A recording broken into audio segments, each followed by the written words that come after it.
नारायणं नमस्कृत्य नरं चैव नरोत्तमं देवीं सरस्वतीं व्यासं ततो जयमुदीरये। ओम श्री परमात्मने नमः। श्री कृष्ण गीता में तप की महिमा बताते हुए कहते हैं तप क्या है, तो उस पर कहते हैं देव द्विज गुरु प्राग पूजनम शौचम आर्जवम ब्रह्मचर्यम अहिंसा च शारीरम तप उच्यते।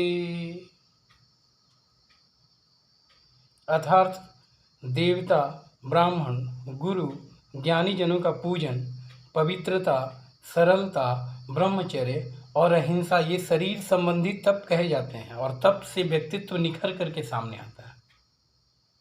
तो ये जो शरीर हमें मिला है, जो 84 लाख योनियों के बाद जो ये शरीर मानव शरीर प्राप्त होता है, बड़ भाग मनुष्य तन पावा सुर दुर्लभ सब ग्रंथन गावा। रामचरितमानस में बाबा तुलसीदास कहते हैं कि ये जो शरीर है बड़े भाग्य से मिलता है। मानव शरीर जन्म जन्म के कई जन्मों के बाद भगवान के अनुग्रह पे, अनुकंपा पे ये शरीर मिलता है, मानव शरीर। तो इस शरीर का जो तप है वो क्या है, तो कहते हैं देवताओं का नियमित पूजन कर्तव्य मान करके करना। दूसरा, ब्राह्मण जो वेद पाठी ब्राह्मण हैं, जो तप और विद्या से युक्त हैं, उनका पूजन।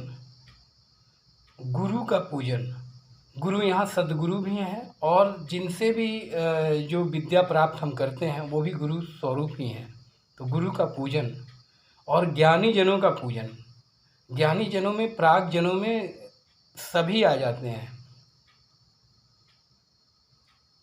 और पवित्रता, शरीर का पवित्रता, सरलता, सहजता और ब्रह्मचर्य। ब्रह्मचर्य मतलब हुआ कि हर कामनाओं को त्याग कर प्रभु के ध्यान में अपने शरीर को झोंक देना।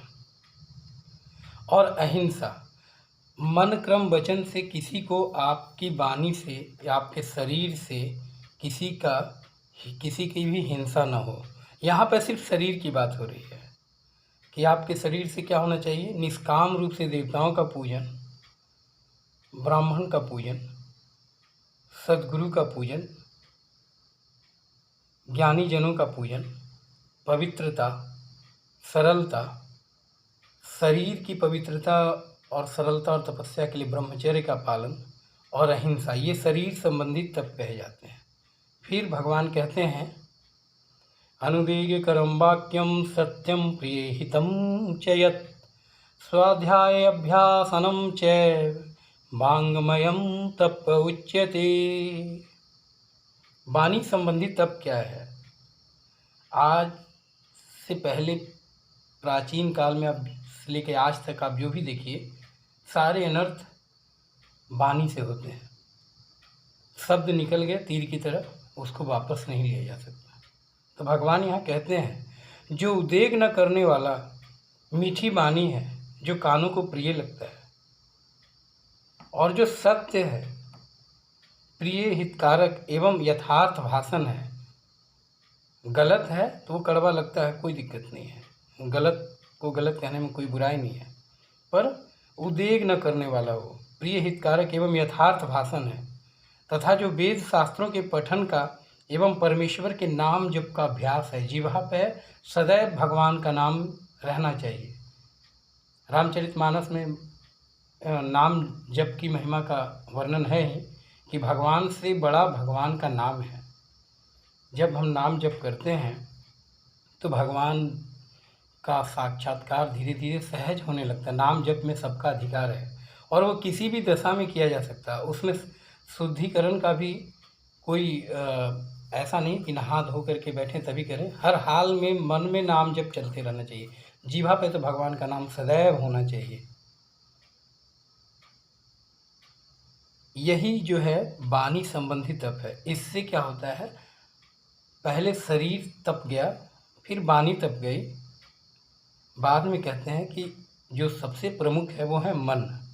तो मन पे कहते हैं मनः प्रसादा सौम्यत्वम मौनमात्म विनिग्रह भाव संशुद्धिरितपो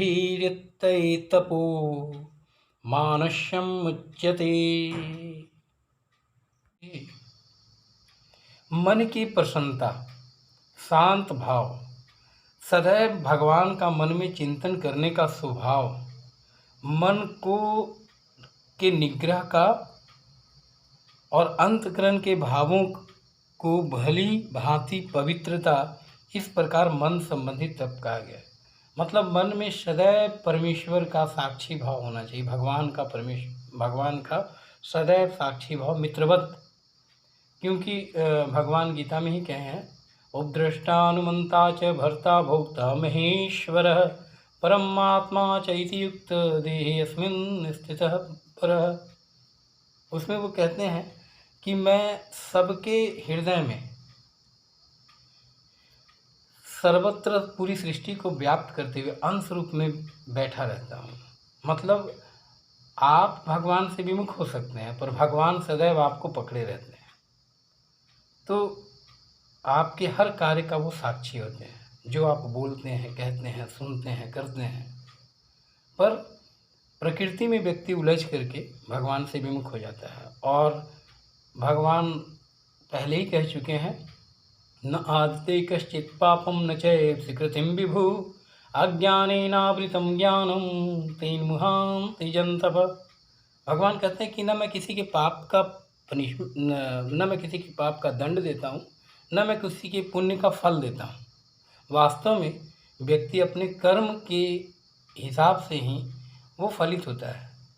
पर ये भी सच है कि भगवान का जब अनुग्रह होता है तो सारे जो कर्म हैं वो भस्म हो जाते हैं। इसके लिए भगवान चौथे अध्याय के में ये कहते हैं, गत्संगस्य मुक्तस्य ज्ञानवस्थितचेतसः यज्ञायाचरतः कर्म समग्रम प्रविलीयते। जब आप तप करते हैं, जब आप तप करके तप जो है एक यज्ञ है। जब यज्ञ से तप से जब शरीर, मन और वाणी की शुद्धि होती है तो आपके सारे कर्म जो है भस्म हो जाते हैं, और उन कर्मों में इतनी शक्ति नहीं होती है कि वो आप पे कोई प्रभाव डाल सकें। मतलब कर्म फल की गति गहन है, किया हुआ कर्म का फल तो भोगना ही पड़ता है, लेकिन फिर भी जब आप तप करते हैं तो उस फल को भोगने की शक्ति और उसको हंसते हुए पार करने की शक्ति आप में आती है। तो यहाँ पे भगवान तप की महिमा कहते हुए पहले बताए शरीर संबंधी तप, फिर बताए वाणी संबंधी तप, फिर बताए मन संबंधी तप।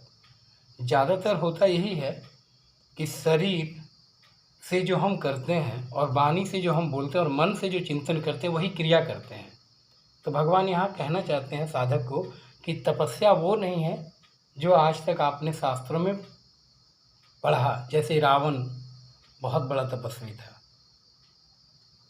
हिरण्यकश्यप बहुत बड़ा तपस्वी था, मेघनाथ बहुत बड़े तपस्वी थे, लेकिन सबने क्या मांगा? सबने मांगा अपने लिए कामना।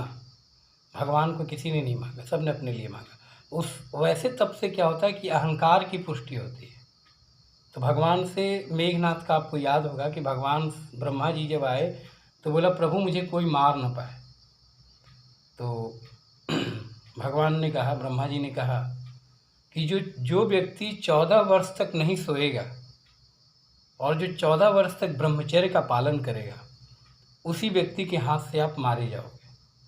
तो मेघनाथ के दिमाग में ये आया कि ऐसा तो असंभव है, कोई व्यक्ति 14 वर्ष तक न सोए और 14 वर्ष तक वनवास ब्रह्मचर्य का पालन कर पाए।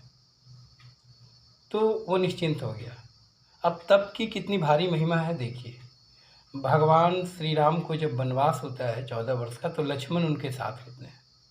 लक्ष्मण 14 वर्ष तक नहीं सोते हैं और अपनी पत्नी से दूर होते हैं, ब्रह्मचर्य की शक्ति को वो पालन करते हैं। और ब्रह्मा जी का दिया हुआ अस्त्र भी मेघनाथ को नहीं बचा पाता है, क्योंकि लक्ष्मण जी में ब्रह्मचर्य का ताकत था और प्रभु का सेवा वो दिन रात कर रहे थे। साक्षात भगवान उनके साथ थे, लेकिन भगवान के साथ होने के कारण ही उनका जो अपना तप था, इसीलिए वो भगवान के साथ थे। तो तप की महिमा बहुत बहुत भारी है। तुलसीदास जी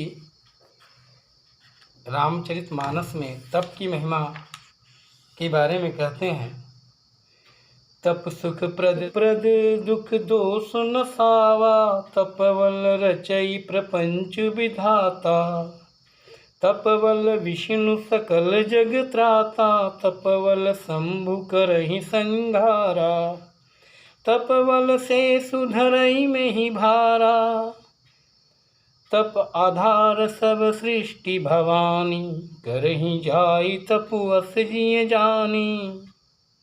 अर्थात तप सुख देने वाला, दुख दोष का नाश करने वाला है। तप के बल से ही ब्रह्मा संसार को रचते हैं और तप के बल से ही विष्णु सारे जगत का पालन करते हैं। तप के बल से ही शंभु संहार करते हैं। तप के बल से ही शेष जी पृथ्वी का भार धारण करते हैं। हे भवानी, सारी सृष्टि तप के ही आधार पर है। ऐसा जी में जान कर तू जाकर तप कर। तप भगवान शंकर कहते हैं दुर्गा माता को, पार्वती माता को, ये जो तप की महिमा, उसी का वर्णन बाल कांड में आता है।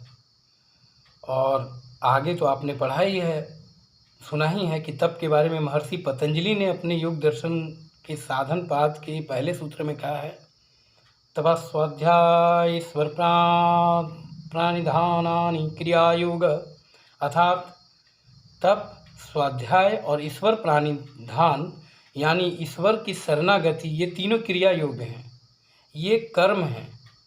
क्रिया योग समाधि के लिए पहला प्रायोगिक आधार है, जो तप, स्वाध्याय व ईश्वर प्राणिधाम के संयुक्त क्रम से ही घटित होता है। मतलब तप भी कर रहा है, स्वाध्याय का मतलब हुआ गीता का पाठ, रामायण का पाठ, शास्त्रों का पाठ, जो भगवत उन्मुख है उन चीज़ों का अभ्यास, और इस ईश्वर प्राणिधाम का मतलब जो भी कुछ करता है वो भगवान को समर्पित करके करता है। अगर ये तीन काम भी अगर कोई व्यक्ति करता है तो उसको समाधि का लाभ होने लगता है, और इनके बिना अपने शुभ फल को प्रकट नहीं करता। स्वाध्याय मतलब शास्त्रों का अध्ययन और ईश्वर शरणागति, ये दोनों बहुत ज़रूरी है, क्योंकि इसके बिना जो तप किया जाता है वह तप अज्ञान, आसक्ति व अहंकार को उत्पन्न करता है, जो व्यक्ति के विनाश का ही कारण होता है। कहने का मतलब भगवान के शास्त्रों का स्वाध्याय और ईश्वर के प्रति समर्पित होकर के ही तप करना चाहिए।